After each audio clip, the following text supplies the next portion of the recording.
everybody, and welcome to Binging with Badness, the only podcast where the ticket pays for the whole seat, but you'll only need the edge. My name is Mitchell McIntyre. And I'm Vanessa Vogel. And this is Men in Black International, our final stop on this space age journey. Real quick, was that about sports, that earlier thing? The ticket pays for the whole seat? Yeah. That is, you heard that at like monster truck rallies. Really? Yeah. Oh. Ticket pays for the whole seat, but you'll only need the edge. Monster Jam. I feel like that's a 90s thing. You'd think, but I still hear it. No, when we came up with it. Oh, yeah, absolutely. Because I can feel the 90s around the edges. Yeah, you know? yeah. The terrible font. Mm-hmm. The overuse of, like, Gravel voice? Yeah. Yeah. Yeah, that was a big thing. Anyway. Men in Black International. Ugh. It's A movie. It's a movie, technically, and it is technically part of the Men in Black franchise. It is a spin-off of the series that we know and love so dear. Mm-hmm. And it's Problematic. oh boy, it's a watch. It's the longest of the Men in Black movies, And it did not need to be. and it feels like it. Oh my god, this movie was a slog. Yeah. So this came out in 2019, like 7 years after Men in Black 3. Okay. It is a complete, it's not a reboot, it is a spin-off. Mm-hmm. And it should have been better. Let's get into the... The universe has a way of leading you to where you're supposed to be at the moment you're supposed to be there. Let's do this. Took me 20 years to find you. How many people can say that? You are the best kept secret in the universe. And I found you, which makes me perfect for this job. You really think a black suit is going to solve all your problems? No? Like, listen to the caliber of people we have in this movie. Mm-hmm. It stars Chris Hemsworth, Tessa Thompson, Kumail Nanjiani, Rebecca Ferguson, Rafe Spall, and Liam Neeson. Emma Thompson reprises her role as O from 3. Hey, girl! Yeah. And Frank the Pug shows back up for a little bit. But only for like 30 seconds, so it's okay. Yeah. The movie is directed by F. Gary Gray. Mm-hmm. Now, that should sound familiar to you guys, because he did The Fate of the Furious. We liked that one, right? We did like that one. That was the one with the car waterfall. I liked the car waterfall. He also did, and I don't think I mentioned this the last time, F. Gary Gray was prolific in early 90s music videos. Was he? Yeah, he's an award-winning music video director. He did It Was a Good Day by Ice Cube. I've got to say that today was a good day. Natural Born Killers by Dr. Dre and Ice Cube. Keep Their Heads Ringing by Dr. Dre. Waterfalls by TLC. Oh, wonderful. And Miss Jackson by Outkast. Great songs. Oops, all bangers. He also did, he's done a series of movies. Not as good. But he did the original Friday, which is a huge movie back in the day. A movie called The Negotiator, which was okay. The Italian Job, which we talked about a little bit ago in the Fast and the Furious movies. That was one with Jason Statham and the Mini Coopers. Oh, okay. Be Cool, which is The Rock and... Is that The Rock or is that Get Shorty? Is it the sequel to Get Shorty? I think it's the sequel to Get Shorty. John Travolta's in it. Law Abiding Citizen, which is the prequel to Saw, it seems. It was a pretty good movie. It was okay. Straight Outta Compton, which was the biopic of the NWA. Solid movie. I really liked it. Yeah, but it got rushed, so. Yeah, there was a lot of story and not a lot of movie. There was a trilogy in that movie. Well, you know what? There was a series. It should have been a television series. Yeah. Put that on HBO. Ooh. Side note, Ice-T's son. Spitting image. Spitting fucking image. Oh, boy. He is a clone. He is not his son. He is a clone. Damn. And then obviously Fate of the Furious and Men in Black International is his last movie that he's done so far. Now, we are going to... I'm going to say we. I don't know what your thoughts are. Because we just finished watching it. Yeah. We're going to talk a lot about the script and the storyline here. Yeah. And looking it over, you're like, oh, well, I mean, the scriptwriters probably sucked. No. These were the guys who wrote the first Iron Man movie. Same dudes? Same dudes. Alright, what? Yeah. What? How did they launch a Marvel franchise but made this? Marvel franchise? Fuck that. They launched, like, a Marvel super universe. Yeah. That will never be able to be created again. No, it's insane. And that's these guys. And this is not... These are the guys who are doing the new Uncharted movie. And I am immediately uneasy about the new Uncharted movie.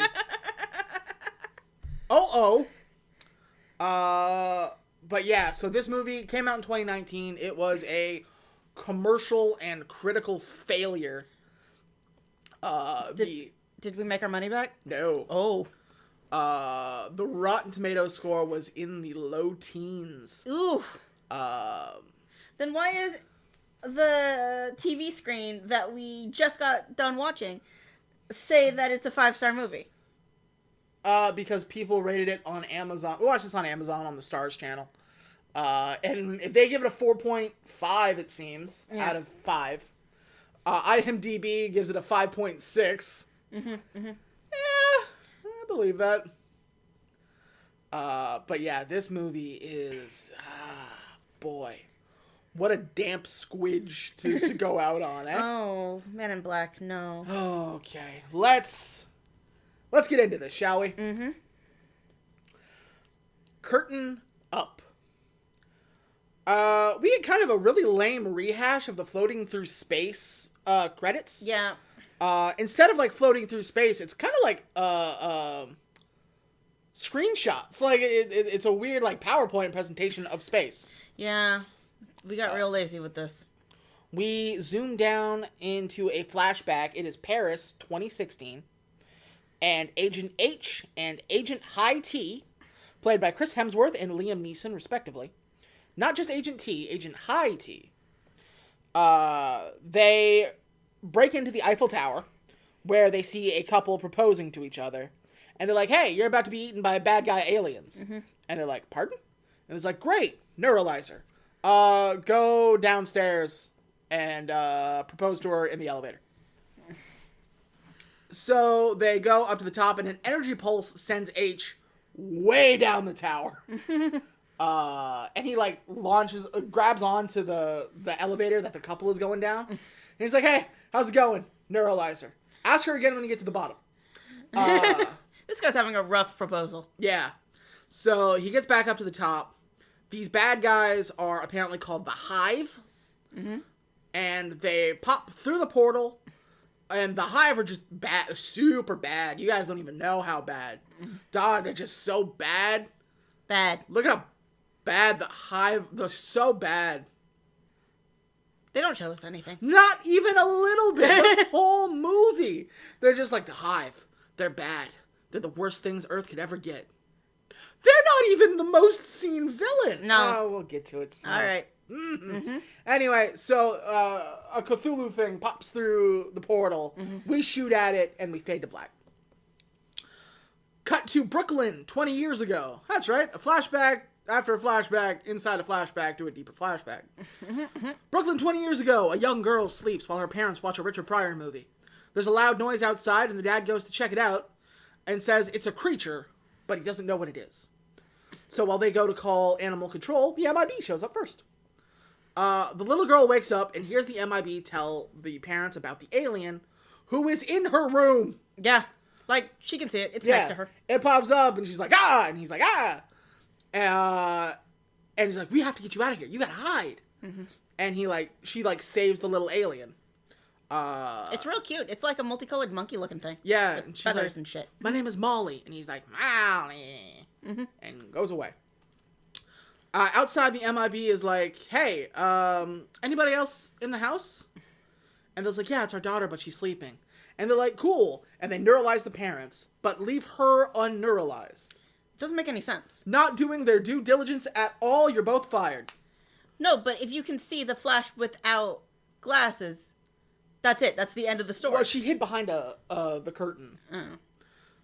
Point is, like, you should really check through the house. All they had to do was look up a little bit. And see her, like, yeah, she's not hiding. Like, she's, like, looking through the window. The light is on in her room. She is standing at the window. Yeah.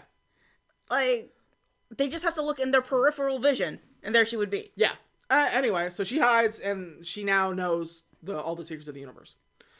Turns out that curtain's made of the same stuff that's in those sunglasses. Yeah, exactly. 20 years later, Molly is obsessed with space and aliens and joining the MIB. Mm-hmm. She goes through, like, an agency test. I thought she was a police officer trying to join, like, the FBI kind of thing. Yeah. She does really well on all the tests. And they're like, you're great, but you didn't choose what agency you wanted to join. She's like, I wanted to join the one that we don't talk about. The one without a checkbox. The ones with the, yeah, and, like, points to the sky, and he's like, accountant? So I thought she was, like, a police officer or an agent of some sort. No, she works in, like, a call center. Yeah. She works in what appears to be IT. Like, her entire job seems to be unplug it and plug it back in again. No, but she passed all her weapons tests. She passed all her exams. Competency tests. She's sane. She's... Well, yeah. So, actually, what I thought... What I felt this movie should have done is... So, we're going to spend 15 minutes. I guess I'll explain this a little bit later. She wants to join the MIB, but nobody believes her because the MIB doesn't exist. Yeah. So she hacks into the Hubble telescope. Somehow. It's not explained, but she takes somebody else's information and tracks some anomalous space debris that she thinks is some sort of alien coming to Earth. So she leaves her job, which we never see again. Yeah. With her sassy gay friend holding down the fort. Yeah. She goes home, gets dressed, and, like, on the table are all the hot sheets, all the Inquirer. So she gets... She's following one particular alien named Jimmy. He apparently left and was not allowed to come back. Yeah, Jimmy wants to come home and see his kids. Cool. Yeah, he mated with an Earthling, and she's just like, he'll come back for me and the kids. And he's just like, I'm out. Apparently it's a deadbeat dad situation. Yeah, I don't really know. Anyway, so she takes a cab to this place, and she goes, and it's, like, all locked down, fences, high voltage, that kind of thing. And she's like, I guess there's nothing really here. And then she sees birds fly into the fence and disappear. It's a portal. Like it's a hidden thing. So she walks through the fence and sees the men in black arresting Jimmy. Apparently we got a tech upgrade since the last movie. Yeah. So they she sees the car, take Jimmy in, and drive away. So she, like Superman, walks out, rips off her jacket and her clothes, and she's wearing a black suit. Because you really can just buy those anywhere. Yeah. Yeah, it's not fancy black suit. It's just a black suit. And so she gets into the taxi, and she's like, follow that car. And he's like, I don't know. All right, sure, whatever. And we go to Men in Black HQ. Yeah. And she walks in, and then there's the guy sitting there reading the magazine. It's not the same guy, though. It's not the same guy. And he's like, hey, how's it going? They bringing that alien yet? And he's like, came in just a little bit before you did. Right. Aliens, am I right? So weird. All right, see ya. She goes into the elevator and starts going down. Frank the Pug is sitting there. And he's like, are you really going to let this happen? And he's like, nope. He calls up whoever. He's like, yeah, we got a containment breach. And she gets sent down to hell. Yeah, it turns out, remember that elevator that they always go down to? Instead of stopping in the lobby like it always does, it just shoots her to, like, an interrogation pod. Which, yeah, all right, that tracks. Yeah, so we cut right to a holding cell. And O is like, hey, how does somebody, just a random human being, just walk into MIB HQ? This is ridiculous. Yeah! Emma Thompson! Why are you pointing out the plot holes in your own phone? walk in like this? I mean, there's no locks on the doors. I know, but like they're not supposed. It's supposed to be just a nondescript door. So. And that she knows about the Men in Black, and she knows to wear a black suit. Yeah. But whoever the hell guards the door, like, he knows all the agents there. Yeah. So O is like, fuck it, neuralize her, get her out of here. Yeah. And Molly's like, no, wait, please, give me a job. I want a job. And O is like, why? And like, there's a guy beside him, just like, in the old days, we would have recruited her. Why? Because she's smart and she knows about aliens, and that's pretty much the end of the story. Yeah, and so Molly begs for a job, and O is like, give me one good reason. And Molly's like, I'm smart, I'm motivated, and I look good in black. Which, yeah. And she's like, you are the most hidden secret organization in the entire world, and I found you. Awful. Just an awful line read. It's not a good line. It's not a good line. It's not. And Tessa Thompson is an amazing actress. You know her from Thor. You know her from Creed. Like, she's great. This is not her movie. No. It's not Chris Hemsworth's either. We'll get to him. Yeah. And so they're like, no, we need a better reason. She's like, I have no life whatsoever. I have no friends. I have no family. I have no lover. I don't even have pets. I can walk away right now and nobody cares. And O was like, you really think like a black suit is going to solve all your problems? And she's like, no, but it looks damn good on you. And Tessa Thompson is like, yeah, you're right. We're not going to put her through the usual rigmarole that we did with Will Smith. Just be like, ID the alien. Well, that's the thing. We have this scene, and immediately she's in. Yeah. She's in the Men in Black. 16 minutes into the film, her storyline is done. From this moment on, Tessa Thompson becomes a passenger in this series. Yeah. She has no agency whatsoever. And this could have been really interesting. Having a person who knows about the MIB and becomes obsessed with it. Yeah. And going over and finding it. And you can see how much it's like ruined their lives. And you can see how much, pressure it's put on themselves. How lonely this job actually is. How lonely it is. How this obsession has taken over their life. But no, we're 15 minutes in and we're done. Yeah. She's an agent. We don't even see, like you said, they don't have to go through the rigmarole of the shoot the alien, of the exam, all the stuff that Will Smith had to go through, which wasn't a lot, but, it was there. It was a preliminary test. Like, We are you of good enough character to do this? We don't see her, like, erase her fingerprints. They don't have that moment. One of my, and I've mentioned this, one of my favorite moments is when Kay sits next to James. And he's like, we can explore everything the universe has to offer. It's like, well, what's the catch?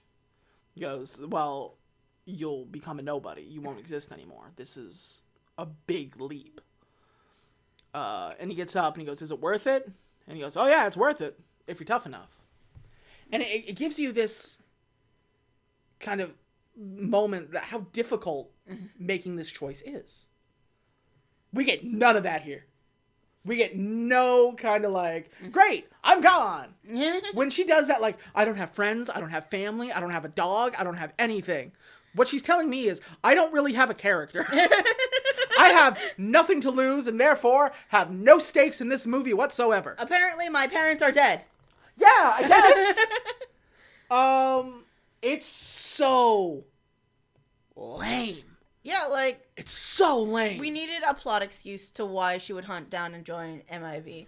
Rather than just coming up with, she was a really good blank, so we decided to recruit her. I was going to say, so you didn't want to spend time on the rigmarole we did with Will Smith. Makes sense. I get that. Then just start them out as both of them are MIB agents already. We can cut 15 minutes off this movie and nothing changes. Yeah, like, just start her up. Like, change the program. Like, maybe she was bred for this. I don't know. That would have been interesting, too.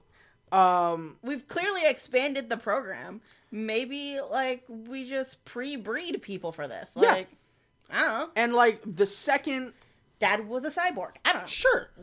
And, like, so she gets the glasses. And Emma Thompson even rushes through the thing. Mm-hmm.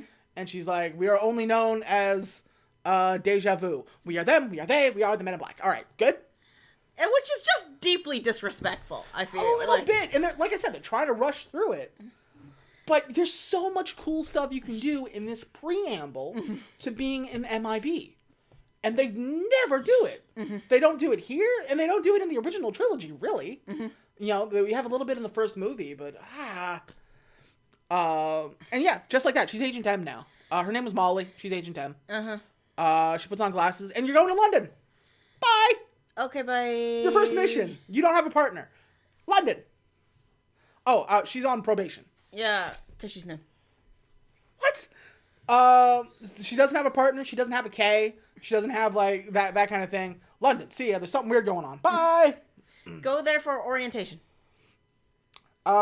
Speaking of, H is an undercover, and he's doing like a poker thing, and there's a bad guy alien. It's a snake in a bird cage, and you're supposed to take your cards from the bird cage before the snake eats you. Yeah, I don't really get what's going on. Anyway, we can do a fight. Point is, he comes at him. Because he's an MLB agent. Yeah. The big snake comes in and attacks H. Mm-hmm. And the bad guy is like, yes, you are already dead. The only person to have the antidote is my wife, girlfriend, this lady here, alien lady here. And then the bug comes up and hits him, too. He's like, fuck. And she's like, guess I'll save him. And H is like, wait, no, I'll give you anything. Give me the antidote and I'll give you anything in this world. And she's like, anything? He's like, yes, please. So they wake up in bed together. Not a fan of this. Not a fan. K. Yeah, we miss you, K. Yeah. So here's the other thing. I think they want to make Tessa or M the straight man. Is that's what's happening here? I think, and have H be like the happy-go-lucky guy, but it doesn't really work. I mean, they kind of pull it off when they're Thor and Valkyrie because they have better writers, I guess. Well, I don't know. Because Valkyrie is tough, no nonsense, alcoholic. Yeah. But like she's been through some shit. M like. It's happy. Again, she's a blank face viewer analog, and she's just along for the ride. Yes. So M gets on the train to London alone without a partner, and she's just kind of along for the ride. Mm-hmm. It's a train, and then it turns into a super fancy space train that takes you anywhere you want to go. I mean, I was down for it. Like, it was a regular train, and then it became a fancy space train, and I'm like... It's an MIB train. Makes sense. All right. M goes to meet High T, played by Liam Neeson. Mm-hmm. Always nice to see Liam Neeson. What up, dude? Liam Neeson is an Irishman. Yeah. Was he speaking with an American accent in this movie in London? I think what happened is an Irishman tried to do an English accent, and it came out as an American accent. I don't know why it just didn't let him speak. Like, it's MIB International, MIB London. Mm-hmm. He can be Irish, like... There are Londoner or Irish. Like in he London. tried to cross something with his Irish, and it came out as American, like bad American. Liam Neeson, who's like he's a great actor.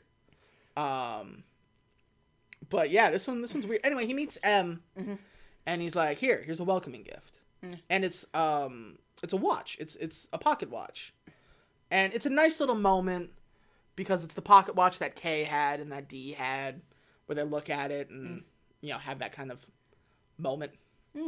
Also, as a throwback, the London headquarters is a subway station. Yeah, it's the tube. Yeah. Instead of an airport, which is kind of nice. All right. Good job. Good continuity, everybody. Headquarters is always a transit station. Got it. Yeah.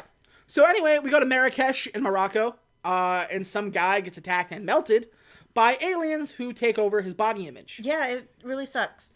I was gonna say, the aliens look cool. Yeah. They look like a galaxy, kind of with like human appendages and... Yeah, like, you know the picture of all the colors and exploding galaxies and Yeah. whatever? That is them. They are look like a galaxy in their natural form. It looks cool, and then they just melt the motherfucker, Yeah, and then they assume their form. and then they take the form. Cool. All right, cool alien, cool bad guys. I assume this was the Hive. Nope. Spoiler, but not really, but kinda, but no. So they go into this, like, place. It's like a store, and they're like, we're here to see the queen. Mm-hmm. And he's like, okay, man, here you go. And he opens the door, and we go into this back room where there's a bunch of little guys. I don't think the name of the alien is ever said. No. You've seen him. He's in the trailer. He has a cone head. Yeah. And they go to the queen, and they're like, we need to murder this guy. And she's like, we do not attack this particular alien no matter what. No exceptions. And they're like, mean face. And there's like, some exceptions. All right, thanks for coming. Yeah, they're little chessboard aliens. M sees H walk into the building, and they do, like, there's this alien next to her who can slow down time, I guess? Oh, back up. I got something to say. Go for it. Before we talk about the time alien girl. Sure. He was telling us that the Eiffel Tower was the first alien migration onto Earth or whatever, because the guy who built the Eiffel Tower, Mr. Eiffel himself, Was a member of the MIB. Yeah. I thought the MIB came around in the 1960s when Kay gave a flower to an alien. No, I think that was his first interaction with them, and that might be the first, like, American. Because the Eiffel Tower was built in 1880. Yeah. So, like, how long have these aliens been? I thought Kay was, because they always talk about Kay was one of the ones from the beginning, right? Right. And the American office is the central office, and all the other ones are branch offices. I was gonna say I was wondering that too, because in Men in Black, the first three, we have no, like, word of any other Men in Black offices. As far as we're concerned, the American one is the only one. Mm-hmm. And now it's an international, which makes sense. Yeah, of course we would branch out. But yeah, it's never talked about. So I guess we're kind of messing with the set dressing a little bit. The reason why I ask is that's why no one questioned that it was located in New York. Because all the aliens came through New York. Yeah.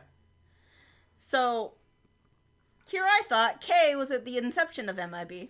I'm going to have to do some side Googles here. Yeah, we might have to look this up a little bit. But that's a good question. I'm just saying, like, wait, hold up. As someone who just watched all these movies. Yeah. Question.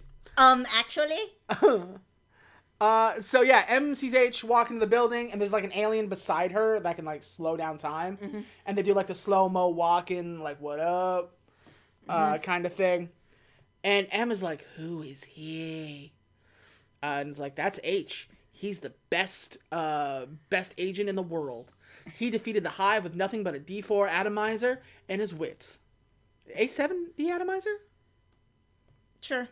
Yeah, you know, they destroyed the Hive with nothing but a D7 atomizer and their wits. And he's like, cool. He's pretty. To her credit, he is pretty. He is pretty. Super pretty. Damn. So yeah, and then M is like, I'm going to partner with him. I mean, if he was in the building too, I'd be like, hey, what up, bud? Hey, buddy. She's like, I'm going to go do my homework.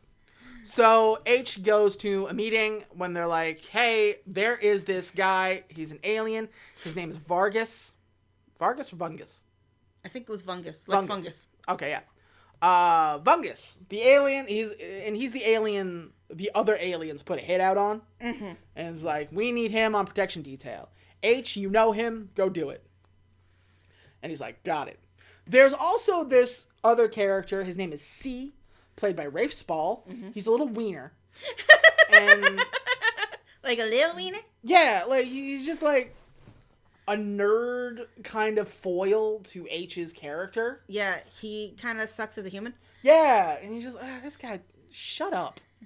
Just shut up. Like, H is that unfireable asshole at work that's not all that great at his job. But he's just good enough to... But he flaunts around like he's the best thing that ever happened to this agency. Yeah. So you're just like, I'm waiting for the day you get fired. And C is that asshole who takes his job way too seriously. Yeah, that's exactly what it is. So M catches H sleeping at his desk. Because he cannot be bothered to do work. And starts trying to talk to him. And she's like, hey, just add me to this mission with Vungus. And he's like, I completed a dossier. Mm-hmm. And H is like, good, cool, love a dossier. Mm-hmm. Listen, maybe you don't know because you're new here, but I work alone. Fucking do ya, man? Again with it? Boy. Anyway, she's like, oh, okay. And makes like a snarky remark at him. Mm-hmm. And he's like, on second thought, you come with me. Yeah, she claims to know everything about, what's the name of their species? Jabronis? Djiboutis? No. The Jabronis. Jabronis? It's not that. Jubble, I don't know. Jabberwockas? I don't know. But I'm gonna say jabronis. Okay, so she claims to know everything about the jabronis. Yeah, she's like, oh yeah, I love jabroni culture. I love their culture, their fashion, their language. And he's like, all right, cool, come with me. So they go to a club for aliens. Yeah. And Emma's like, all right, here's what we do. We go in here, and then we do this, and then we'll talk to the jabroni. And H is like, first of all, you just started. You don't know what they are. Like, when Jay started, Yeah. everything he was all about was just like, aliens, what the fuck? Also, this scene is really cheap because they hand wave it by saying this is a club where people look like aliens and aliens look like people. Yeah. So that's why all the aliens look like just like Lady Gaga. Like, And I have noticed the alien design is very, very lame in this movie. it is. It's When we really- get to the arms dealer, like Reza, the whole like alien thing she has is a third arm. yeah, Fuck off. We've seen better. Anyway, And all the aliens really are just giant squids. Honestly. yeah, it's a whole thing. So they're like, okay, we're gonna go in, and she's trying to take control, and H is like, hey, shut up. No. First of all, we're going into a club. Mm-hmm. So you gotta loosen up a little bit. Take off the tie, undo a couple buttons, because we don't want to walk in there and go, hey, we're Men in Black. Mm-hmm. Chris Hemsworth plays a character very, very well. Mm-hmm. And he is a himbo. Oh. He is pretty. But he's dumb. He's a himbo. He plays it very well. And I feel like they were kind of banking on that, but they didn't take advantage. And I'll explain why later in the film. Did they just look at him and say, Thor, do that again? Well, yeah, it's not really Thor, because Thor's a little bit more competent. That's true. I was going to say regal, but yeah. no. And H, this whole movie, they're like, H is the best. He's the best in the world. He destroyed the Hive with nothing but a H4 atomizer and his wits. And you're just like, what the fuck? And you watch him in this movie, and he's like, he's okay. Yeah. But he's kind of a moron. He's trying. He's working with what he's got. Yeah. So they go down to this club, and they meet Vungus. And Vungus is just like a party animal. He's a cool dude. So they go back down, and Vungus and H know each other from like way back. They go out and party a lot. We hear a lot of stories. Mm-hmm. And he's like, "Hey, this is my partner. This is M." And then Vungus says something in an alien language. Mm-hmm. And she's like, "What did he say?" He goes, "Oh, you should know because you're fluent in his in jabroni language." But yeah, no, he just said you're hot. Okay, two things. One, he was already clearly speaking English. He should just stick to that. Yeah. And two, MIB agents are issued translators. We established that. Yeah. I was like, yeah, he just said you're hot. You should, you guys should hook up, and he's trying to push them together. Yeah. And they do that, and H kind of goes away to grab drinks. And then Emma's like, 1 second. And walks back. And he's like, are you trying to whore me out to the alien? And he's like, yeah, basically. And you see the fucking jabroni over there on the couch, just like pelvic thrusting like Big E. on the couch. It's kind of gross. It's gross.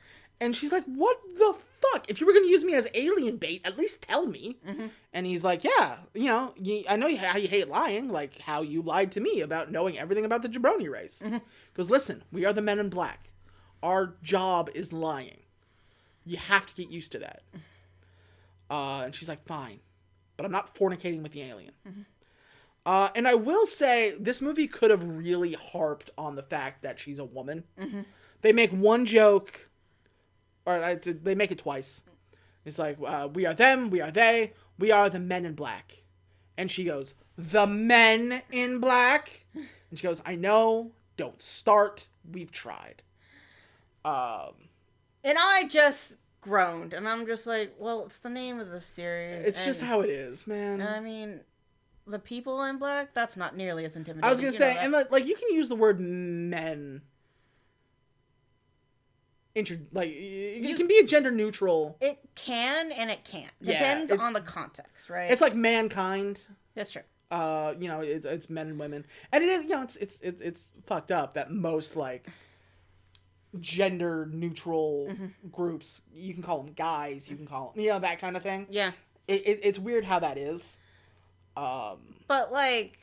It's called the Men in Black. That's the name. That's just the name of the place. Sorry. It's the name of the organization, and that's the name of the fucking franchise. And we're just gonna have to blow past it. It's like in wrestling. Yeah. When like two women have an Iron Man match. Yeah.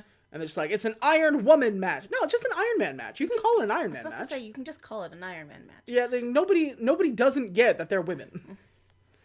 Anyway, so. But like in the Constitution, it'd be like, all men are created equal. Yeah, you said men specifically because women weren't created equal. Yeah. So you see the difference. You see the difference. Diddly-dee potatoes.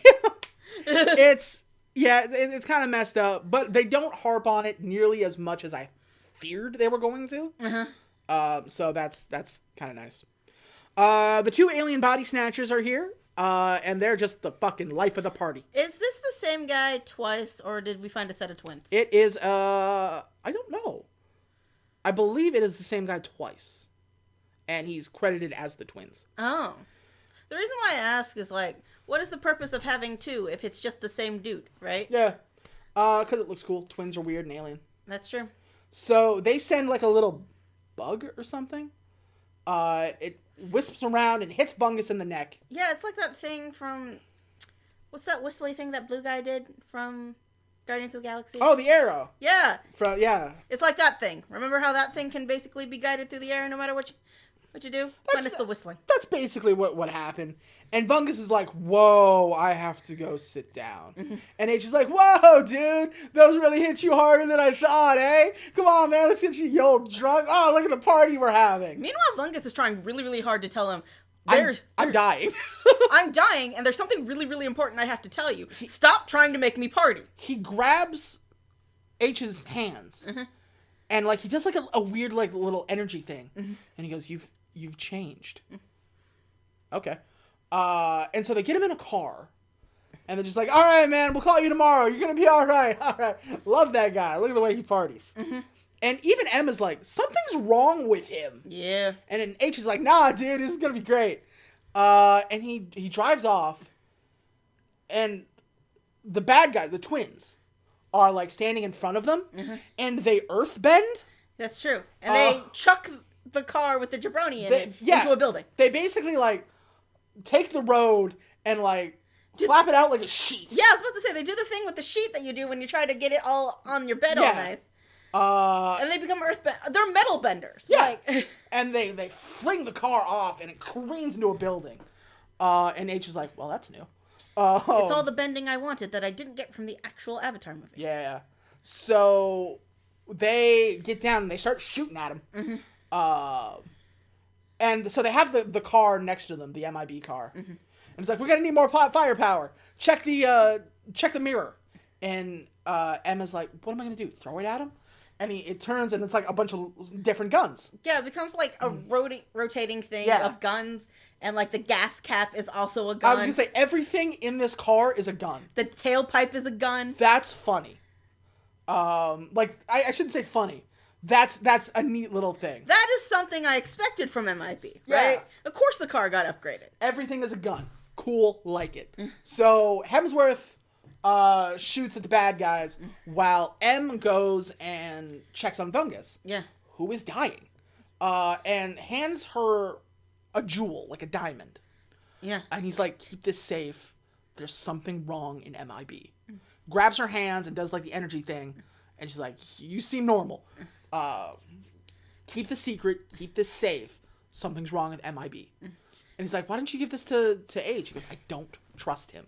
Here. Something about him has changed. Yeah. And I'm dead. Uh, Which, to be fair to him, he was both poisoned and thrown into a building. Yeah. So, you know, yeah, death. I get that. so a whole ass ton of MIB guys show up. And they shoot at the bad guys, and they kind of dissolve into, like, a universe pattern. Mm-hmm. It's cool. It looks cool. We never really get, like, a definitive image on these aliens. Yeah. Outside of the fact that they look like the two guys we took from Marrakesh. And then just kind of, like, blend out, and they're gone. Cool. Turns out these bad guys are called the Dyadnum. Or the Dyads. Sure. And they come from a part of space that the Hive was kind of in. Mm-hmm. Which is weird, because the whole sector should have been dead for years. So they're like, whatever they are, they're part of the Hive now. Yeah, apparently the Hive can mutate your DNA and Yeah. basically change you. So that sucks. So this whole thing was a shit show, this whole mission. Mm-hmm. And so C walks in, that little wiener from before, and is like, I demand that they be stripped of their title, they be neuralized, and they be thrown out. I'll do it. And he puts on the glasses and, like, takes the thing out. And they're like, what the fuck, dude? Would you calm down? And they put on their glasses like, that little nerd's gonna try and neuralize us. Um, Put that away. Put your magic wand away. God damn it. and he's like, yeah, he goes, don't do that. And High T is like, name me one reason why we shouldn't. Both of you fucked up so hard. And M is like, well, they knew we were there. Like, they knew we were taking care of Fungus. How would they know unless somebody inside Men in Black told them? It's like, I think there's a mole. Mm-hmm. And C is like, are you fucking high? What? And T is like, that's a good point. Fair hit, fair hit. Fair hit, fair hit. All right. Let's look this up. M, you go with C. You guys figure this stuff out. And H is like, cool, guess I'm gonna run point. And T is like, no, the fuck you're not. What happened to you? You suck now. You suck now. You used to be so cool. Look at this. And we see the paintings, and we see a big painting of them fighting the Hive. It's a big, like, artistic painting. thing. And it says to H and T, who destroyed the Hive using nothing but a D4 atomizer and their wits. Yeah. Also, next to it is an image depicting J and K taking out the big bug from Men in Black 1. I was wondering what alien they were fighting. Yeah. Also, I would kill for that painting. It was just so It's nice. cool, isn't it? Yeah, it's a really nice painting. I hope there's a copy of it I can get online somewhere.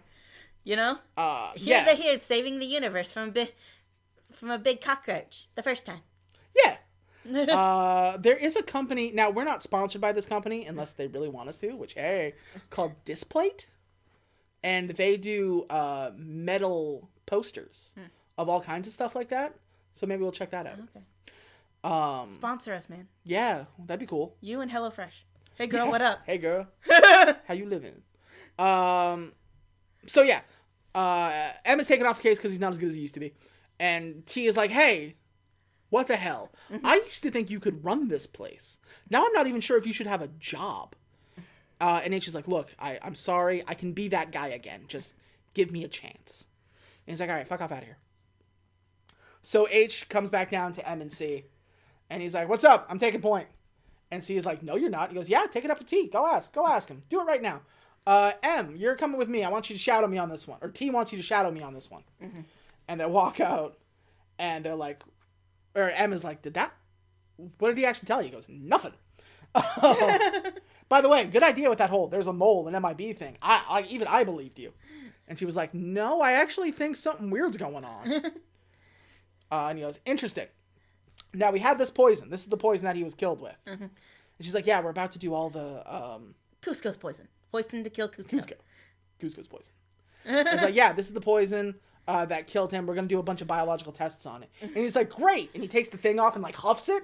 And she's like, what are you doing? You know that killed someone, right? It's like, I know exactly what this is.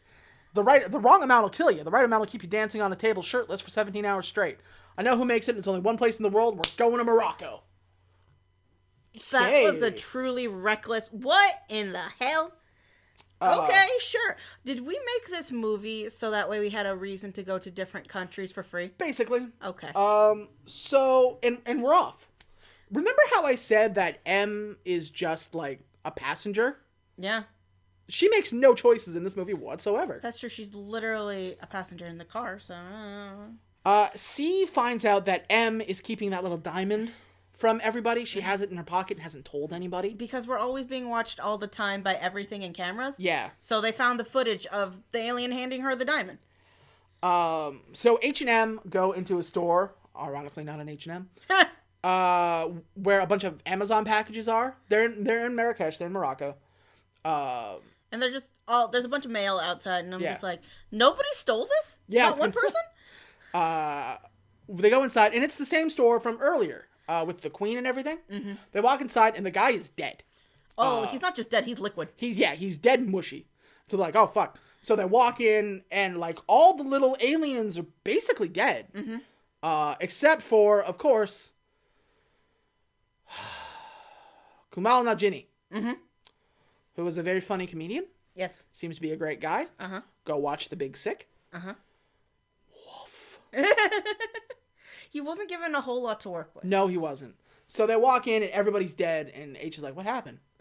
And Kumail, whose name is Pawnee, or will be in a bit, and he's like, oh yeah, we had this huge party, man. Like, everybody came out, Kanye showed up, started playing a new album. What do you think happened? We got our asses kicked.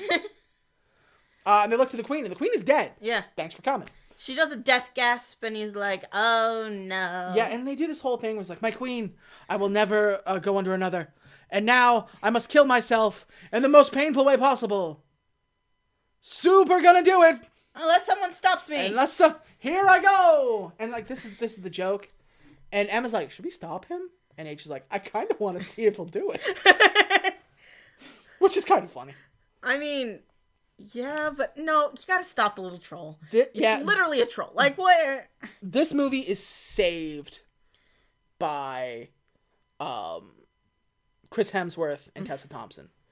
That, like, especially at, closer to the end of the film, they play off of each other so well. And even though, like, what they say isn't, like, funny, it's nice to listen to. That's the other problem with this movie. It's not funny. Yeah. Like, it's not funny at all. The aliens aren't weird enough. Yeah. Remember how the first alien we ever met was a guy with a head and a stick? Yeah. And then he had an eye that could go over the top of his head and look backwards. All the aliens in this look humanoid. Yeah, just basically look like humans. They're some variation of human. And it's just like, well, I guess that's great. Cool too. If I wanted just like guys in suits, I'd go watch Doctor Who. Remember when Doctor Who was good? Yeah. It's not because of Jodie Whittaker. Jodie Whittaker is amazing. Yeah. The writing, however, Chibnall is absolute shit. Come at me, nerds. Anyway, so this little pawn, he's a pawn for his queen, pledges loyalty to M because she's a woman with a title. She's an agent. And so she's like, you are my queen. And I'm like, oh God, this is going to be around the whole rest of the movie, isn't it? Ladies and gentlemen, our comedic relief.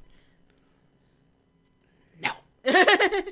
So we now have comedic relief instead of one of these two guys doing it. I was going to say, this is our Jar Jar Binks. This is our Great Gazoo. This is our Rocket, I guess. No, Rocket was fun. That's true. Rocket is fun. Which is also true. Yeah. So they go outside, and like a bunch of MIB agents show up looking for them. Yeah, because C basically rallied the troops. Yeah, so C is just like, get them, they're evil.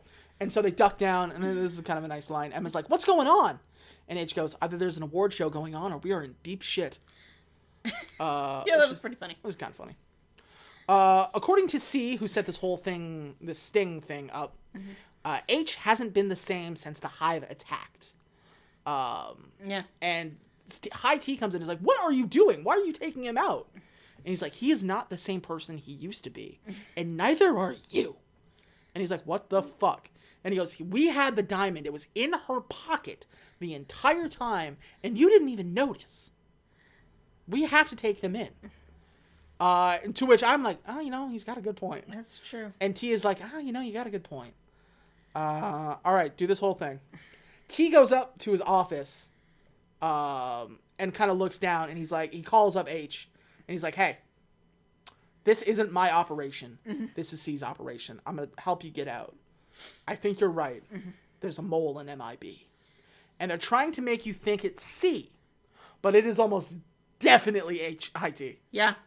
I mean, first off, his name is High T. Yeah. Like, you broke the convention. Yeah, they were trying to make you think it was H, first of all, with the you've changed. And now they're trying to make you think it's C. It is most obviously T, because it is always the guy higher up. Every time. I have seen enough episodes of 24 to know how these things work. And if Liam Neeson is not the main bad guy, I will flip. And I'm saying this like I don't already know the answer. Like we haven't just watched the movie. But like even like as we were watching the trailer, the second Liam Neeson was like, there's a mole in MIB. And I'm like, he's the mole. It's kind of like saying someone's going to die tonight. And you see Sean Bean. Oh, it's him. Yeah, it is. It's like, oh, it's Sean, isn't it? I mean...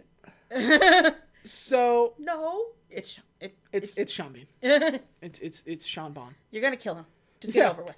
So there's a bike chase in Morocco that goes on for way too long. Yeah, they get a cyber bike or whatever the fuck. I don't know. It has rockets. Okay, so here's the other thing, right? He knows a guy here. He's an alien with alien bike.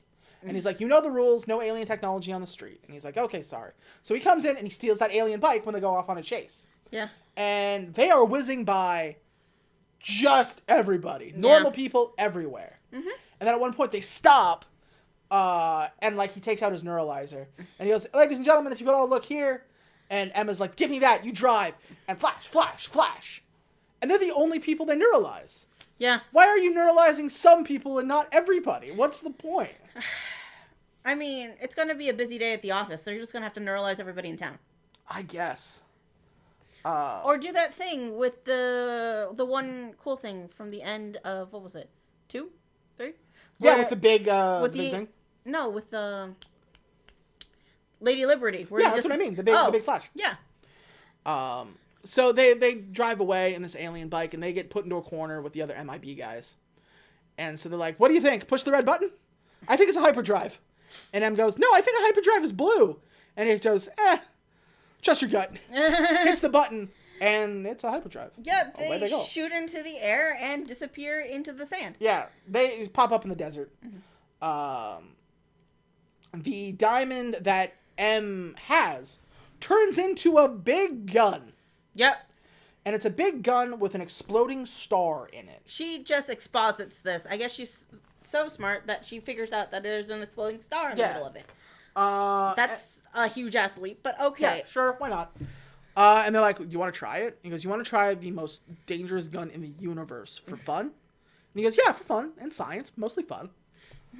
So they shoot it, and it just leaves a giant canyon in the middle of the desert. It's like 0.001% of its power. They can... It basically... This gun destroys planets. Mm-hmm.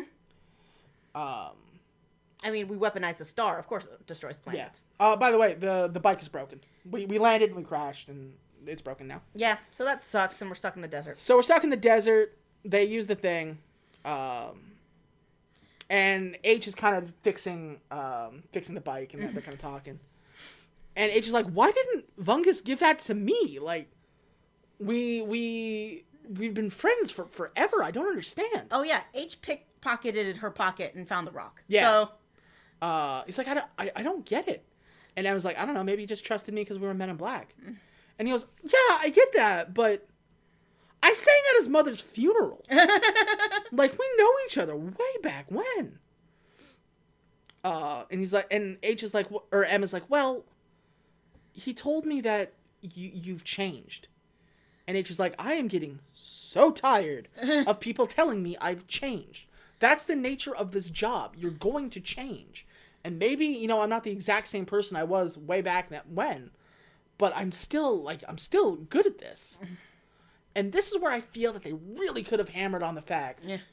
And, I'll talk about it when we get to the ending, because there's a whole thing, but, like, it's almost there, and they don't get it. Mm-hmm. Anyway, a little alien pops out of the water bottle who's a beard. Yeah, okay, so the guy who owned the bike, his alien... His beard is an alien. His beard is an alien. It's a really stupid bit. Yeah. The alien beard hid in the water bottle on the bicycle. Yeah, so the beard alien pops up, takes the diamond, and flies away. They do nothing to stop this. It's not like they have guns or anything. Kick him, he's a beard! Also, I should have mentioned this, but it was barely worth mentioning. Way back at the beginning, when, like, M is putting on all of her stuff, she goes through all the weapons, and she picks up the noisy cricket. Yeah. And she, like, holds it by her fingertips, and she's just like, I don't think so. She knows that thing can launch a sonic blaster. I was going to say, it's a really lame kind of addition. Or, you know, you could have, like, gone through the whole rigmarole. You could have done a training montage. Yeah, they didn't, though. 16 minutes, we're in and out.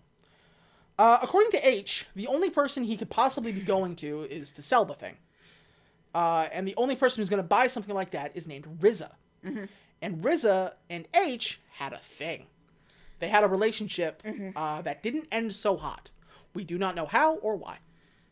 And nor shall we. According to H, she's a massive arms dealer, and, you know, he just kind of slipped by that and went, you know, for love.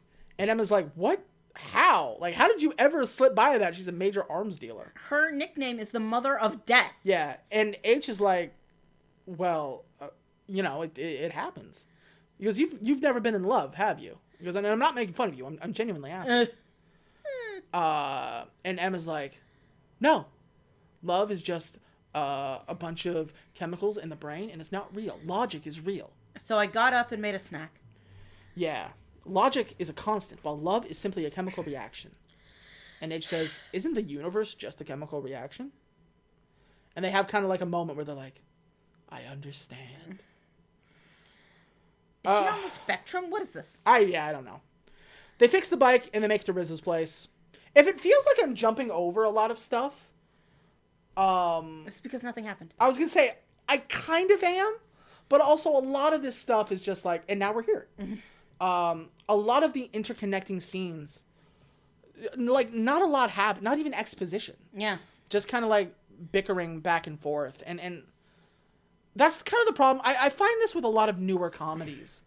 We don't write jokes anymore. Yeah. We hire funny people to improv. Which is bad. Well, it's good if you get good people to do it. But not everybody can do it, you know? Yeah, improv's real hard. That's kind of the problem with Ghostbusters 2016. Is it? Yeah. It's like there's like 4 very funny women, you know? But in the first Ghostbusters, it's very tightly written. Like joke after joke, and you have these points leading up. If you just leave people to talk and be funny, a lot of the times you get like a lot of kind of weird dead space. Yeah. And it comes off more awkward than anything. And yeah, because they're thinking of trying to figure out a joke, right? Yeah. Because they said, and then you be funny here. And you can't script improv like that. Exactly. So it's one of those things that, like, I feel, and not to say that there's no improv in the first 3 movies. Of course there is. Yeah. But especially in the first one, I feel like a lot of those jokes were written and then perhaps embellished by the way Will Smith talks. Yeah. Yeah, that sounds right. Yeah, like embellished by his performance and his bravado and that kind of thing. The innate swagger of a black teenager.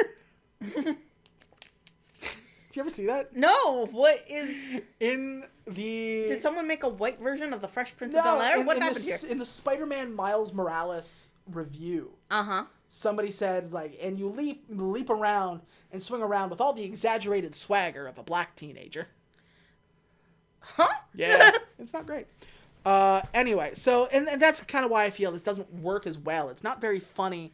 Not because, you know, Tessa Thompson and Chris Hemsworth aren't funny people. They are. They work well off of each other.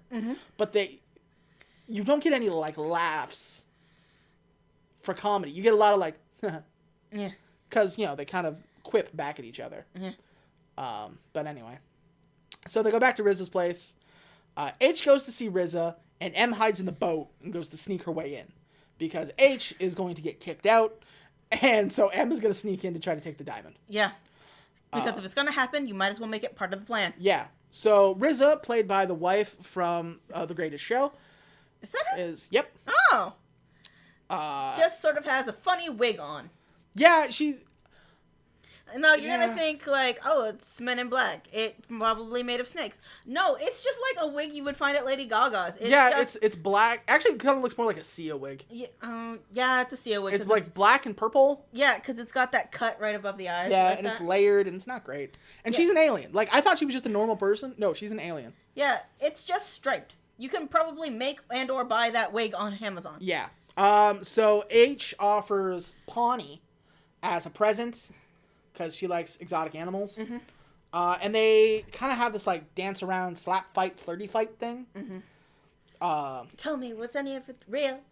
Yeah, and so they talk, and she's like, I get it. You're only here for the weapon. Like, I'm not a moron. And he's like, what? No. No. And she's got this big hulking, like, ape alien thing that's her bodyguard. This looks like an alien. Yeah, like, what was that monkey thing that I liked from Pokemon with the drums? Mankey? Sure. There's a big starter Pokemon that is a big monkey and it just beats on drums. Oh! It's that thing, but fucking blue. It's a grass type. I know what you're talking about, but I can't remember that. Boom Boom? I don't know. Point is, it's a Pokemon but blue. Yeah. So, yeah, and she goes, oh, H, was any of this ever real? And he goes, I came in, my job was to go in and assassinate you, and that's what my job was, but it started that way. I don't know if it ended that way. I don't care! I don't care. I don't care about this. I don't care about anybody in this movie. What is your thesis here, movie? Every movie has a thesis, even if the thesis is guns are cool. Yeah. Right? So, M shows up. Sorry, I'm trying to keep M and H straight in my head. Sometimes it's a little difficult.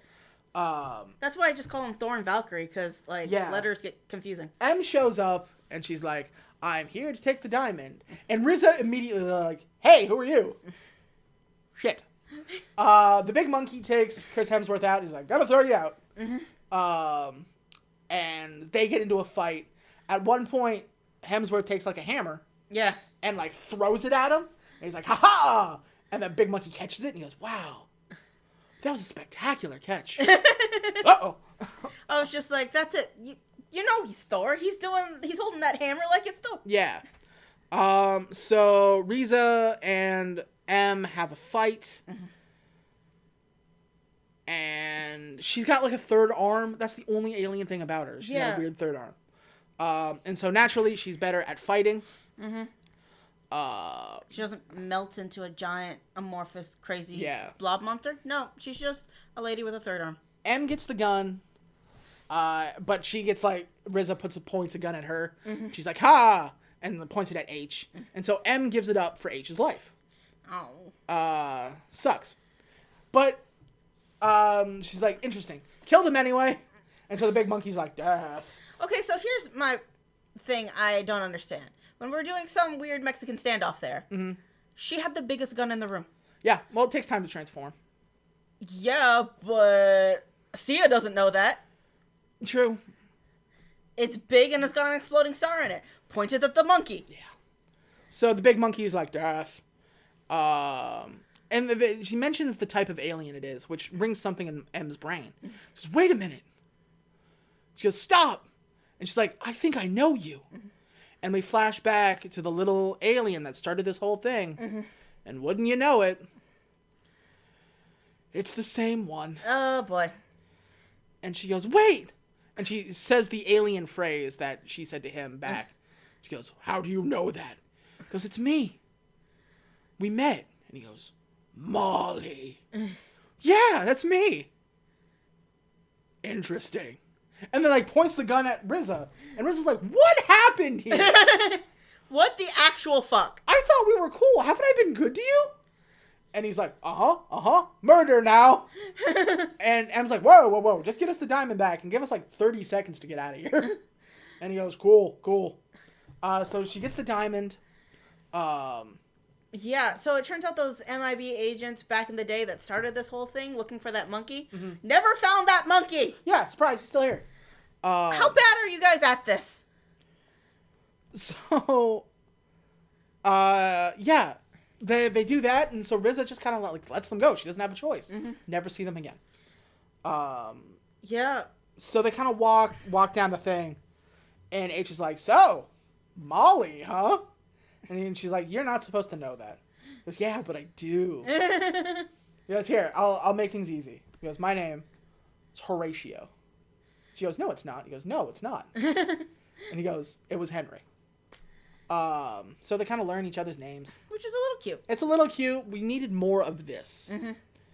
As they're about to leave the compound, the two dyads show up. Hey, what up, guys? And they like fucking earthbend again. Yeah, and they're like, "We're here." Crush, crush, crush. And they break the mountain around them. And they're like, "Oh, this fucking sucks." And they're like, "We need the gun for the hive." And he's like, "No." H is like, "No. We're here to protect this planet. We are the men in black. The men and women in black." And even Evan's just like, "Fuck's sake." Fuck's sake, guys. You don't have to say that. You can just say men in black. We're okay with it. I can't speak for all women, but I'm okay with it. And it appears Tessa Thompson's okay with it. So And so she's like, H is like, "All right, if you're going to do this, we're going to do this.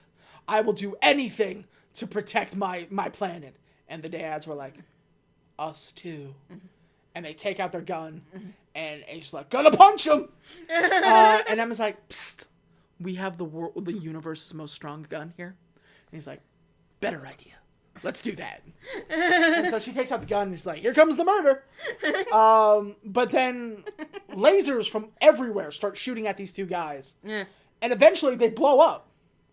Which we didn't think was possible considering we have literally driven motorcycles through these Yeah. guys. But okay. So as far as we know, at this point in the film, the main bad guys, they're dead now. We still have 20 minutes left in this movie. How the fuck? We have a solid 30 minutes left. So the dads are dead, and out walks High T and a bunch of MIB guys. And it's like, "What's up? I told you. Everything dies." They're like, "Everything is killable, no matter what. We did it, everybody. Men in black." And it's like, "Now we just take this and defend it." And so H hands over the diamond, and he's like, "Let's go home." And we go home. Yeah. And T is like, "We did it, everybody. Now we protect this thing with our lives." And they were just like, "Woo! H, H, H, H. He's back. He's the best. Yay for H." So we have this kind of like party. And C comes up. He's like, "You know what? I pure straight hate you. But damn, do I respect you." And he's like, "What's up?" "Yeah, great." And both kind of like M and H, they're in different places. But they both have this feeling that just like something is off. And I don't know what it is. And so they both kind of like get up and start walking towards the middle of the room. And they both meet up with each other and like, hey, something's weird. "Yeah, it is. Let's go." Weird. Super weird. So Even C is just like, something's wrong. yeah, it's weird. He's just like, something's not right. And they said the dads say that they wanted the weapon for the hive. Maybe they didn't mean to give to the hive. Maybe they needed it to defend themselves from the hive. Like, what if they're not the bad guys? What if the dads were just under pressure? And M says, and also T mentioned that we were in a certain place. But he has no idea we went there. We went there undercover. We didn't tell anybody. And she goes, the gift he gave me, the pocket watch, it's got a tracker in it. He's been tracking us the whole time. High T is the mole. Told you. Yep. Also, keep the pocket watch. It's part of the thing. It's cool. Yeah. And so even C comes up and goes, "What happened?" He goes, "High T is the mole. Like, we have to go get him." He goes, "Got it. I'll tell everybody." And H goes, "No. Don't let this get out. Because if High T is the mole and this gets out, it's going to destroy our reputation. He is so highly regarded that it's going to create this huge rift. Nobody's going to believe it. If we figure this out, and if we don't make it, tell everybody I was the mole. They'll believe that. They won't believe this." Well, I mean, he's not wrong. Yeah. Goes, so where are they going? And there's a portal opening up in Sector 7G or whatever. Mm-hmm. And they're just like, got it. We're going to Paris. All right, whatever. Whatever. So it's after Paris. The continuity error of the fucking Eiffel Tower is back. Yeah, so, yeah, the same portal, same in the Eiffel Tower. They go up, and they go up in the elevator. And Emma's like, hey, since we might die, how did you guys kill the Hive the first time? And H was like, yeah, we only went up there with a Series 7D atomizer and our wits. It's like, yeah, but what exactly did you do? He goes, well, we went up there and we killed them with a Series 7D atomizer and our wits. And he goes, yeah, you've mentioned that, but what about the details? And he goes, what? I'm repeating myself, aren't I? And they go, yeah. Mm-hmm. I think you were neuralized. This is a solid twist. Yeah, didn't see that one coming. This is a solid twist. Basically what happened is that the Hive killed High T. Yeah. Took over his body, neuralized H, mm-hmm. kept him alive and stupid, to keep the lie going. It's possible they corrupted his DNA just to keep him a little bit stupid at all times. So here's what I thought we were getting at. Yeah. H was never a great agent. Mm-hmm. The story just kind of made him, and he doesn't remember anything before it because of the neuralysis. Yeah. And he's acting out because, one, it's possible the Hive told him to. Yeah. And two, he probably knows something's fundamentally wrong. Yeah. He was neuralized. And that's why he keeps repeating that. That's why I've kept repeating that phrase over and over again. Because that was the memory he gave him. And that's all you can say. And that's all anyone knows. Because that's all he can remember. Hey, by the way, shocker, High T was the mole. Yeah. We get to the top. High T's like, I was the mole. And we're like, yeah. Yeah, we know. Duh. They never killed the Hive. The Hive has been on Earth this whole time. Yeah, it took over T and it neuralized H. I wish this twist was in a better movie. That's an interesting play. Yeah, that is a real interesting play. They infiltrated the Men in Black. Yeah. They were successful. Uh-oh. Crazy. So they fight High T, Liam Neeson, mm-hmm. is like, I'm the bad guy now. And he grabs H's face. And he goes, you were like a son to me. You were like a son to me. You were like a son to me. You were like a son to him. And rips off his face, and he's like finally a decent looking alien. That's true. He's just an eldritch abomination. Honestly, this finale is good. Yeah, that's true. The more I talk about it, because that's the Men in Black part where we fight aliens. Yeah, this is the good part.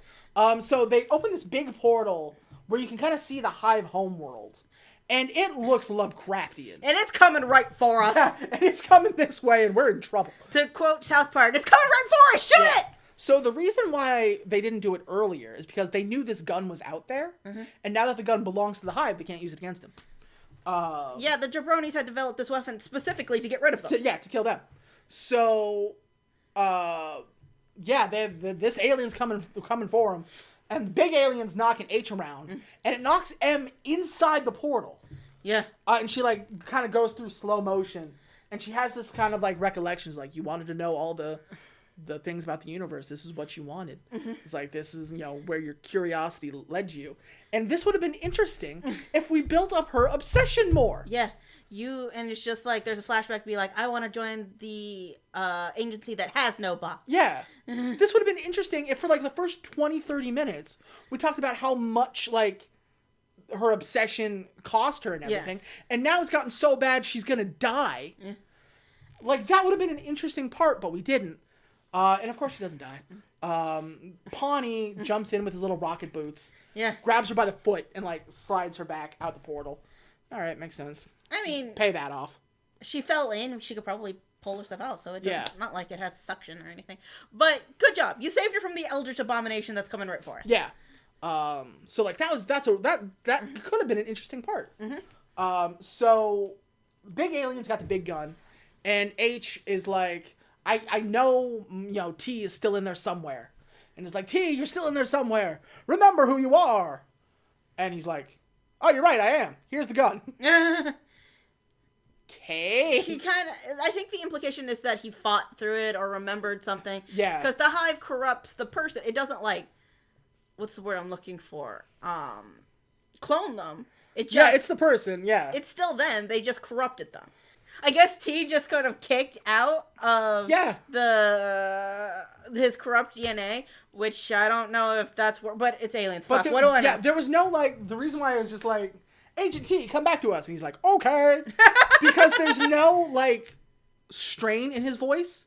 It wasn't like, Agent H! There was no, like, buildup of this relationship. Yeah. It all starts out with, I'm going to stop covering for you. Yeah. And, like, what the fuck happened to you? You were the best guy here, and now you suck. Yeah, and his voice was just like, Agent H. Here you go. And so they get the gun. He tosses it to M. M makes it into a gun and just turns it up all the way. Yep. And blasts his shit through the portal. The gun goes, the beam goes through the portal, presumably blowing up the hive planet. Yeah. And all the Eldritch Abomination along the way. And the whole thing closes. And they just kind of like sit there and just like, holy shit. You guys should really close this Paris portal station. Yeah.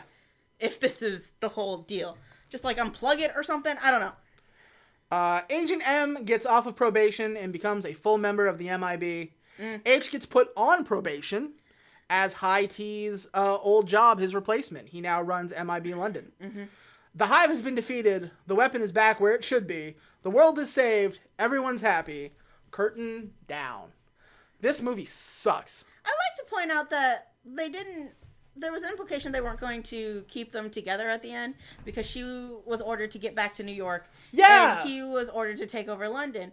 And there's a part where they split and you think she's going to run back and be like, no, I want to be I want to stay here in London. She doesn't. She doesn't. She walks away and it kind of acknowledges just how lonely this job is. Yeah. And again, there was a moment because she says like, wait, I've made a friend. She's like, that's the problem with this job. You know, sometimes this happens. Yeah. And it walks away, and like you said, I thought they were gonna go, wait, I choose to stay here. Nope. She's going back to Brooklyn. He's gonna stay in London. They do have a scene at the very end where she stays a little bit longer. Yeah. To drive the car. Yeah. And she's leaving Pawnee there. Yeah. But, because wouldn't you? Yeah, but that's it. That's the movie. This movie is weirdly boring. It's not very funny. It's not good. That interesting. No. Where are my aliens that have everyday human problems? Like, where are my where's Tony Shalhoub? Where's the alien who's just trying to have his kid?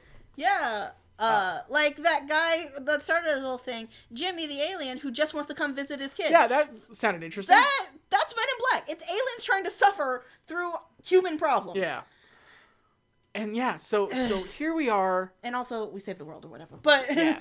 So this is bottom of the barrel.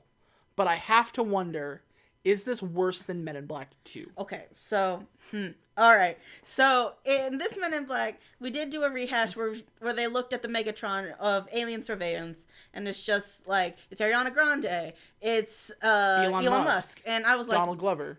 And I thought the Donald Glover one was funny. Yeah. And I was just like, Elon Musk, yeah, everyone knows he's an alien. Look at him. Yeah. But like, all right, you rehashed some jokes, but in like 2, that was their gimmick. Like we had Michael Jackson, we had fucking Burger King in this fucking joint. Yep. My God, this was the last time I actually saw HQ. Mm-hmm. Oh my God, my last time I saw HQ for realsies, and no, I don't count this weird bubble makeover they have. Yeah.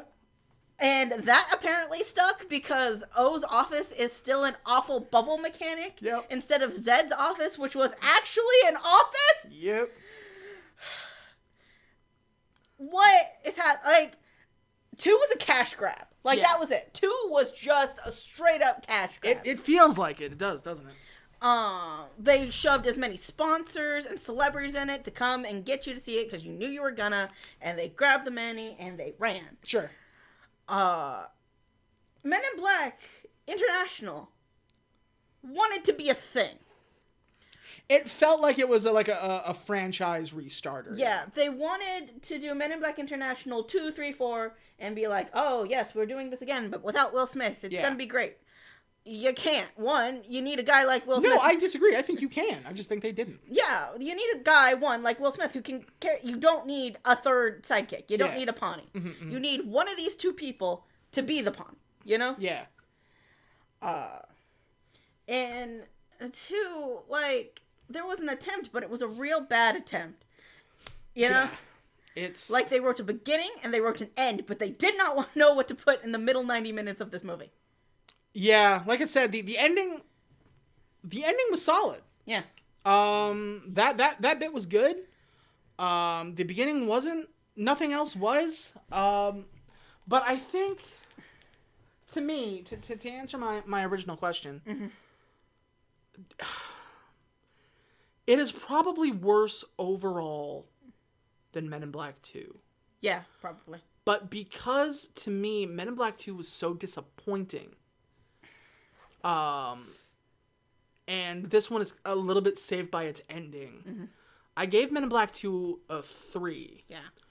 I think this one is like a 4. Is it? Maybe a 3.5. Because, and this is completely personal to me, because of how bad, like, Men in Black 2 hurt. That's true. I was so disappointed in that. And I'm not disappointed in... I'm a little disappointed in this. But call it, like, diminished returns. After Men in Black 2, I didn't put any hope into anything. You know, I've never seen this movie before. It came out in 2019. I could have let it slip by without doing anything. But yeah, so I'm gonna say 3.5.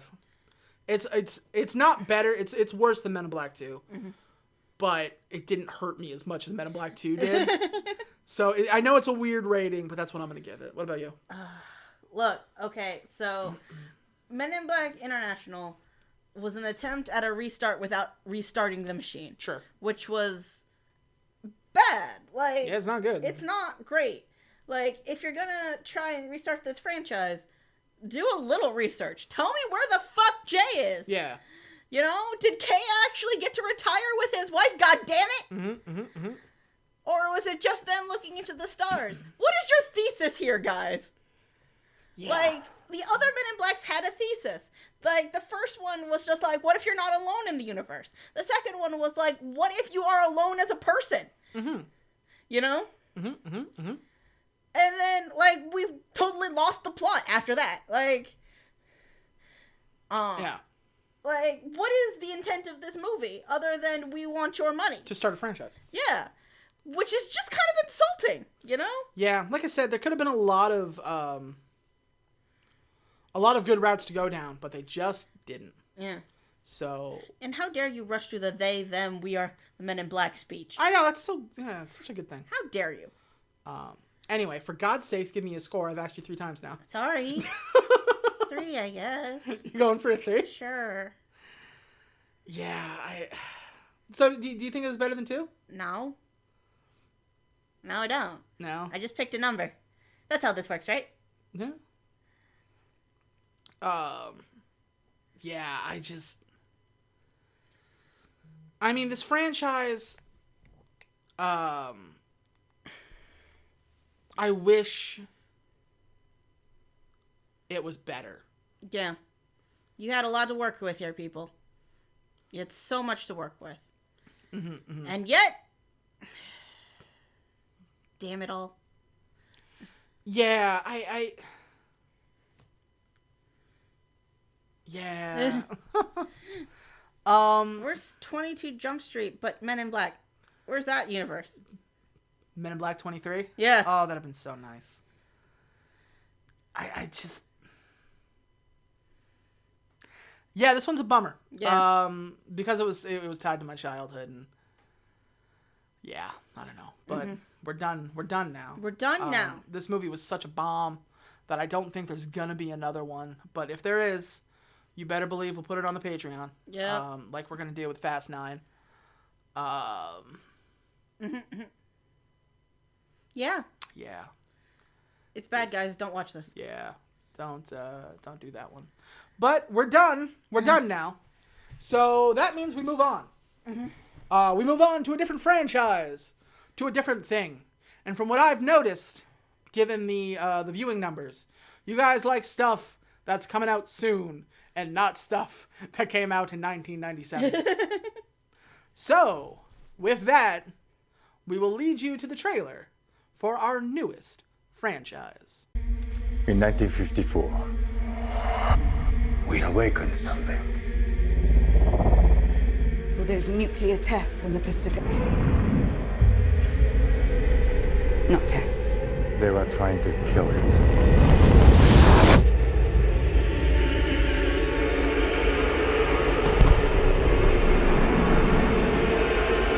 You have no idea what's coming.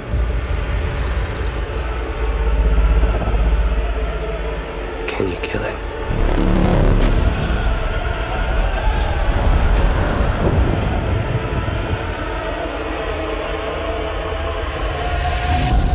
The arrogance of man is thinking nature is in our control.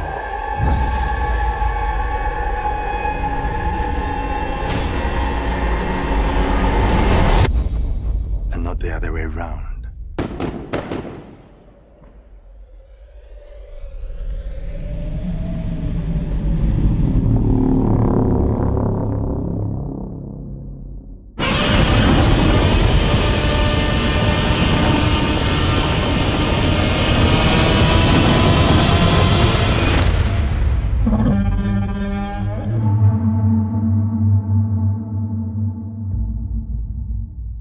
It's Godzilla, y'all! We are doing Godzilla, Kong Skull Island, Godzilla King of the Monsters, and Godzilla vs. Kong out now on HBO Max. So we are going to do all those for the next 4 weeks. Dang. So if you like giant lizards beating up giant monkeys, do I have a series for you? I don't suppose we can just shove Pacific Rim in there too, right? Well, I was thinking, it's like, Rampage is also kind of the same thing. That leads me to the other question. There was an American Godzilla movie before this new quadrilogy, just called Godzilla, released in 1998. And I know what you're wondering. Are they going to do that one? Well, check the Patreon, maybe. By the way, that Patreon is patreon.com/emptysquare, EMPTYSQUARE. You get a whole bunch of stuff if you go there. You get, like, behind the scenes stuff, extra episodes. There's a whole bunches of shit. Yeah, for $1. $1, guys. Yeah, just $1 is all you need. Anything else, we got that. People get this, these episodes early. They get Bright Wall early. They get, if you want to pay enough, you'll end up as a character. If you want to pay enough, we'll just do a movie you want. Yeah, it's true. By the way, if you have any ideas for franchises you want to see us take down, we need them to be at least 3 movies. Go ahead and write it in the comments, and we will take it into consideration. Or money is speech. You can write it into the Patreon, and we will speak it. That is true. Definitely we will. Or if you want, you can bug us on Twitter about it. That's true. I'm on Twitter at EmptySquare, EMPTYSQUARE, cutes. I'm at Aquadia_. And with that, I think we're done here. Finally. Yeah. Men in Black, man. I wish you were better. Ugh. This is one of those things, like, I imagine if we ever go back to, like, a movie we watched as a kid again. Yeah. We're going to have a very similar... Well, no, Jumanji probably worked out. That's true. Anywho, I think we're done here. Yeah? For realsies this time? For realsies this time. Okay. You good? Yeah. I'm good. Then you guys, we will see you next week. Bye-bye. Bye. Bye-bye. Bye-bye. We love you. Bye-bye.